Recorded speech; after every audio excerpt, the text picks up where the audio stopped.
3M RP45 is a brilliant metal-to-metal tape which has recently been discontinued by 3M and replaced with the GBH 110. A lot of people in the signage industry or anyone who does metal-to-metal applications will either have heard of or might even use either old stocks of the 3M RP45 or the GBH 110. However, have you ever tried the Guarantape Marathon? Let's compare. So this is the Guarantape Marathon, this is the 3M RP45 Replacement GBH 110.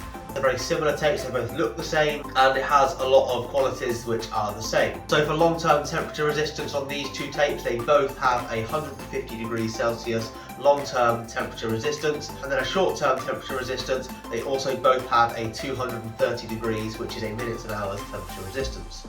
This is ideal if you're using these tapes for something like powder coating or in any high heat stress application.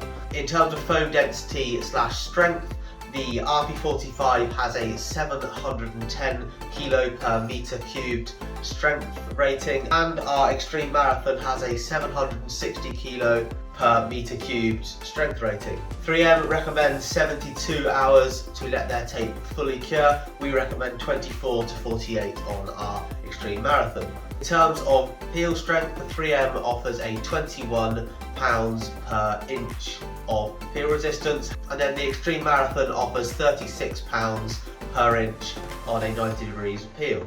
From what I've seen online, using a 19mm as reference, the 3M GBH 110 is around £28 per roll, whereas our Marathon is around £25 per roll. However, if you buy 10 rolls or more of the Marathon, that does come down to around somewhere between £21 and £22. So if you're interested in trying the Marathon, I will pop a link in the description where you can check it out. Like I say, both of these tapes are excellent tapes. If you are currently using the 3M GBH 110 or you were using the RP45 and do metal-to-metal applications, I would strongly recommend giving the Marathon a go. I'll leave a link in the description where you can get free samples and buy a roll to test if you would like.